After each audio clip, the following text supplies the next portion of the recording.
Masih dengan saya Mr. Wahid Nugroho dari Rumah Cerdas Bahasa Inggris.com, belajar bahasa Inggris dan TOEFL dari nol.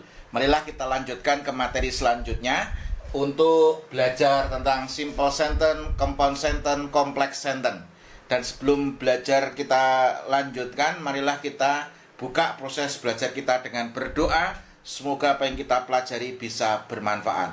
Bismillahirrahmanirrahim. Allahumma razukna fahman nabiyyin wa hifdal mursalin wa ilhamal malaikatil muqarrabin. Rabbi zidna ilman nafi'a wa razukna fahma wa ja'alna min ibadikas salihin. Amin ya rabbal alamin. Mari kita lanjutkan ke materi selanjutnya. Sebelum kita lanjutkan, seperti biasanya kalau saya mengajar di kelas di pesantren bahasa, saya biasanya mereview materi terlebih dahulu. Sebelum saya lanjutkan, saya review materi terlebih dahulu supaya peserta tidak lupa. Oke, di situ ada simple sentence, ada compound sentence, yang ketiga adalah complex sentence. Simple sentence di situ minimal terdiri dari subjek dan verb.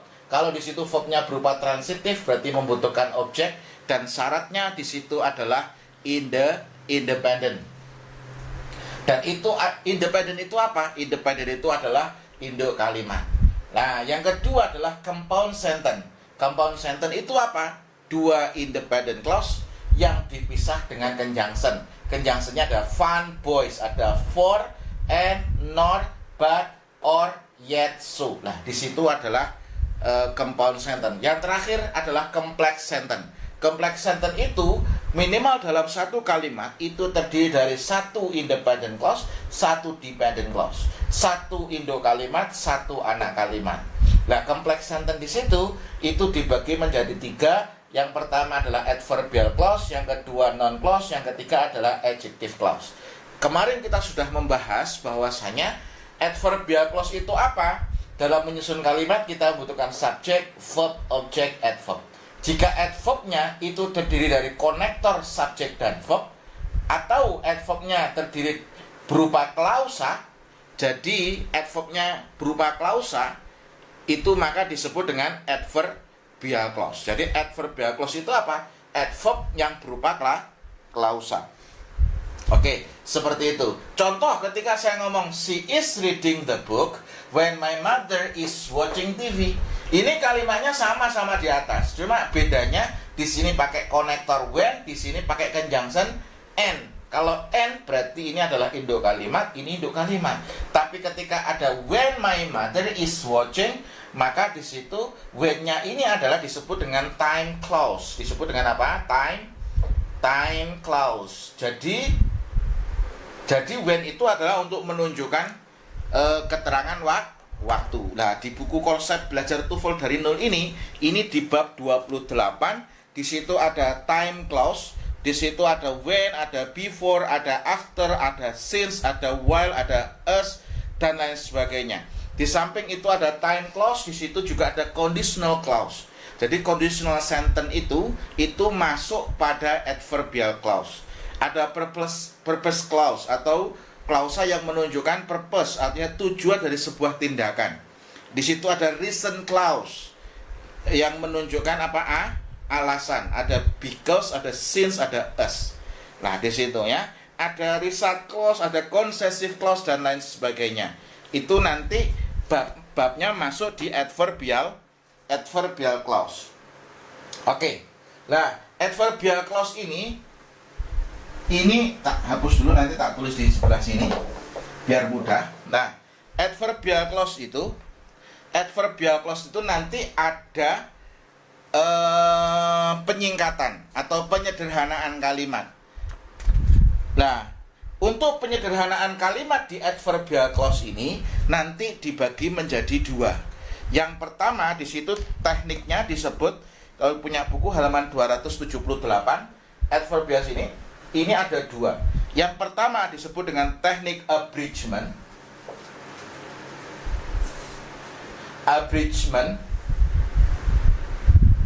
Yang kedua di situ tekniknya disebut dengan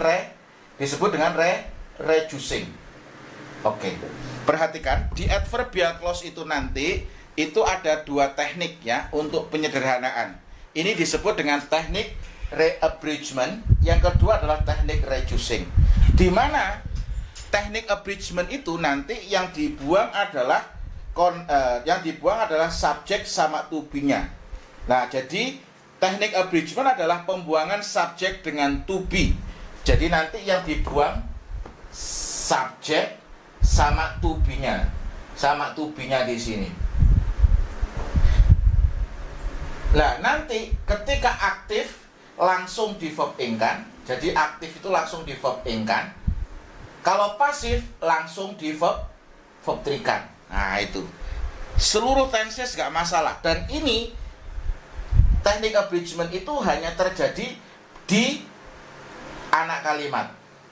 Hanya terjadi di anak kalimat. Ingat ya. Jadi adverbial clause itu nanti bisa dilakukan teknik untuk pembuangan disebut dengan abridgment, yang mana yang dibuang berarti subjek sama to be-nya, dan kata kerjanya menjadi langsung verb ing jika aktif, verb 3 jika pasif. Yang kedua adalah teknik reducing. Teknik reducing yang dibuang di situ adalah konektor subjek sama to be-nya. Jadi yang dibuang apa? Konektor, subjek, dan to be-nya. Dan nanti sama ini, langsung di verb ing-kan jika aktif, di verb 3-kan jika pasif. Nah, ini teknik reducing. Jadi saya ulangi lagi, ada penyederhanaan. Dengan dilakukan teknik penyederhanaan, abridgment atau reducing, maka struktur adverbial clause ini sudah berubah menjadi adverbial phrase. Sudah menjadi apa? Adverbial phrase. Nah, tekniknya ada abridgment. Kalau abridgment yang dibuang subjek sama to be-nya saja, konektornya masih dipakai, dan kata kerjanya berubah menjadi verb ing jika aktif, verb 3 jika pasif. Kalau teknik reducing yang dibuang apa? Yang dibuang adalah konektor, subjek sama to be-nya, langsung di verb ing-kan jika aktif, verb 3-kan jika pasif. Dan proses pembuangan ini hanya terjadi di anak kalimat. Lah, syaratnya Anda harus tahu ini ya. Syaratnya untuk bisa melakukan teknik abridgment sama reducing itu ada 2. Syaratnya ada 2. Yang pertama adalah subjek pada main clause sama dengan subjek pada sub clause. Jadi subjek pada main clause, MC itu tak istilahnya main clause. Main clause itu ada subjek pada main clause atau independent clause sama. Jadi ada yang main clause, independent clause. Artinya induk kalimat. Nah, jadi buku itu ada yang ngomong independent clause, ada yang ngomong main clause, sama saja. Sama dengan induk kalimat. Subjek pada main clause atau independent clause itu sama dengan subjek pada sub clause. Jadi syaratnya apa? Subjek pada main clause atau independent clause itu sama dengan subjek pada sub clause atau dependent clause. Subjeknya harus sama. Baru bisa dilakukan teknik yang disebut dengan teknik apa? Teknik disebut dengan teknik abridgment atau reducing. Yang kedua di situ syaratnya apa? Yang kedua adalah dalam sub clause tidak terdapat modal auxiliary. Jadi sub clause atau dependent clause tidak terdapat apa? Modal auxiliary. Nah, jadi apabila sub clause-nya tidak terdapat modal auxiliary, itu bisa melakukan teknik abridgment atau reducing. Contoh, ini bentuk aslinya, saya tulis bentuk aslinya dulu. Bentuk aslinya when he is doing the homework,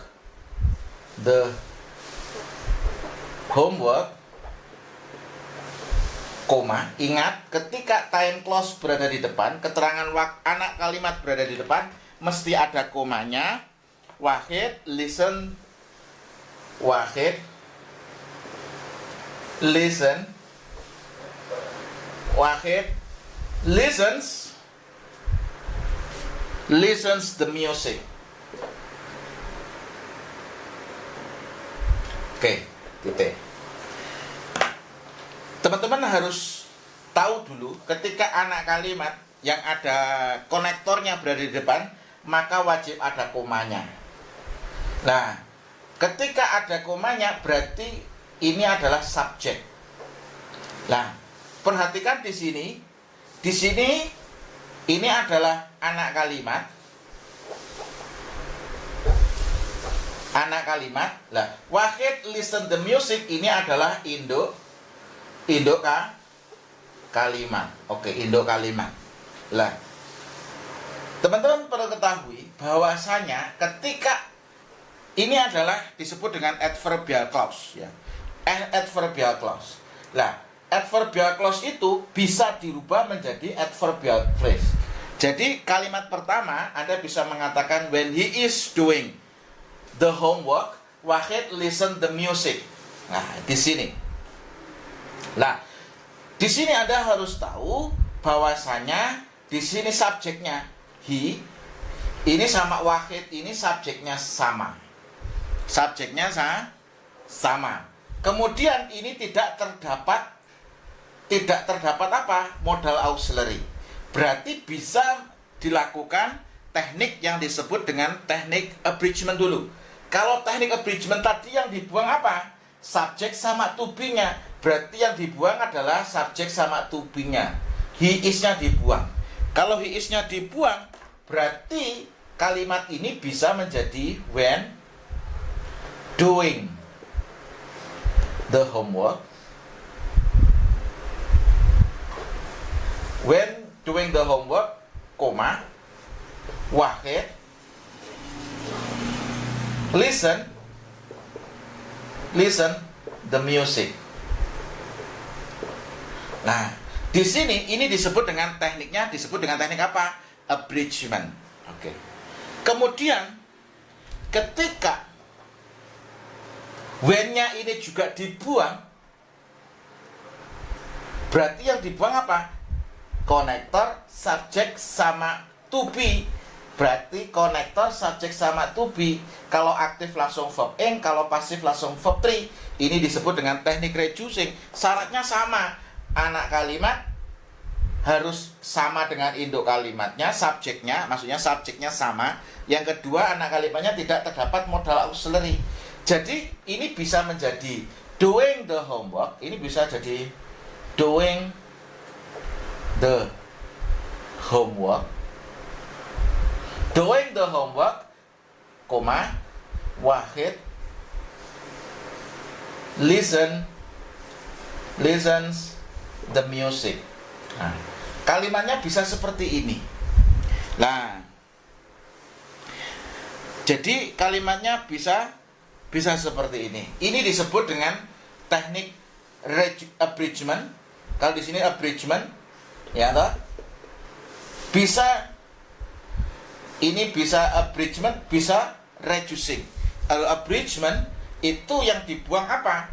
Abridgment yang dibuang subjek sama to be-nya. Kalau reducing yang dibuang konektor, subjek sama to be. Lah, verb-nya langsung berubah menjadi verb ing jika aktif. Seluruh tenses langsung verb ing kalau aktif. Verb 3 jika pasif, seluruh tenses. Ah, seperti itu. Contoh, ini kalimatnya itu lebih kompleks ya, ilmunya lebih tinggi. Contoh, ketika saya ngomong if I had money, koma, I would give you. Nah, ketika ada kata if I had money, I would give you. Nah, ini adalah anak kalimat. Ketika berada di depan, maka di sini harus ada komanya. Dan ini kebetulan conditional sentence. Conditional clause ini berarti masuk adverbial clause. Nah, di sini ada 3 variasi jawaban nanti ya. Menarik di sini. Yang pertama ini adalah jika ditulis lengkap. Tak tulis di sini biar mudah ya. Saya tulis di sini. Jadi bisa kalimatnya adalah if I had money. If I had money, I would give you. Nah, ini. If I had money, I would give you. Nah, ketika kalimat seperti ini disebut dengan, ini ditulis lengkap ya, ditulis lengkap pada conditional sentence.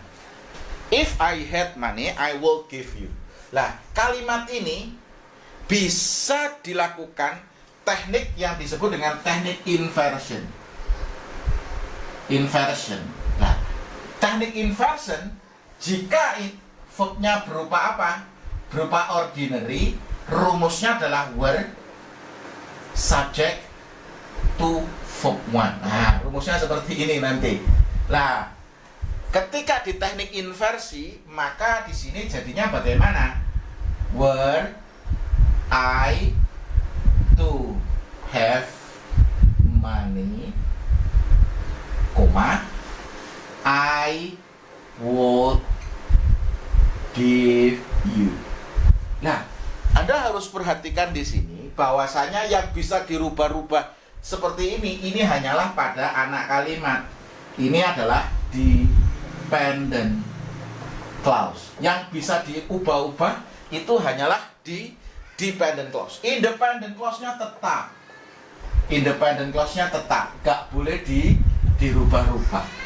Nah, kalimat pertama ini adalah jika ditulis lengkap seperti ini. Kalimat yang kedua, jika di sini dilakukan teknik yang disebut dengan teknik inversi. Yang ketiga, ini variasinya banyak. Nanti Anda harus semakin tinggi ilmunya, maka Anda semakin menghormati orang lain. Yang ketiga, ini bisa dilakukan teknik abridgment. Kenapa? Ini kan ada dependent clause, ada independent clause, subjeknya sama, dan ini bentuknya conditional clause. Ini bisa dilakukan teknik abridgment. Nah, tekniknya bagaimana? Kalimatnya bisa if having money, I would give you. Nah, if having money, I would give you. Kemudian ini kan tekniknya disebut dengan abridgment, yang dibuang subjek sama to be-nya. Yang dibuang apa?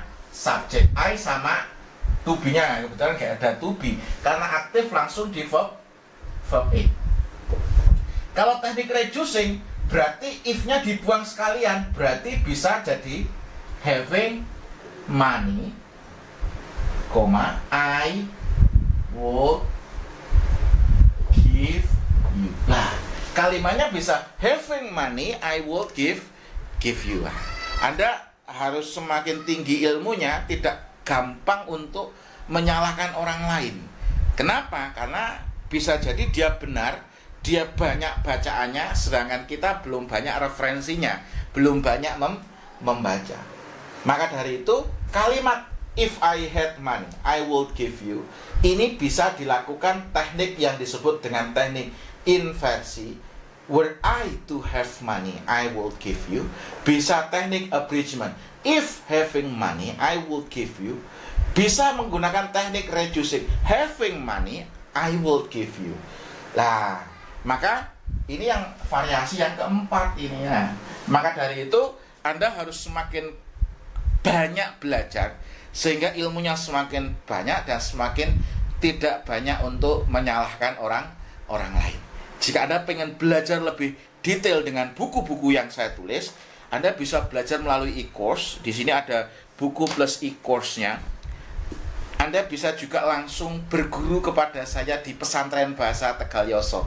Karena saya merintis di pesantren bahasa itu, nanti akan saya ajari seluruh buku-buku yang saya tulis plus buku-buku yang dari luar negeri. Begitu juga kita juga ada kegiatan seperti ngaji kitab kuning ataupun kita belajar mengaji Quran, dan kita harus sholat berjamaah. Dan di pesantren bahasa nanti setiap hari kita harus menghafalkan kosakata.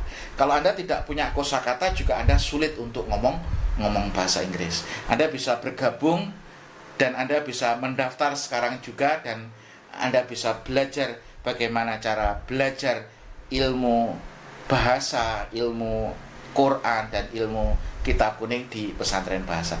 Kurang lebihnya mohon maaf, semoga bermanfaat. Kita lanjutkan di video selanjutnya. Nanti di video selanjutnya kita akan belajar tentang adjective clause sama noun clause. Semoga bermanfaat.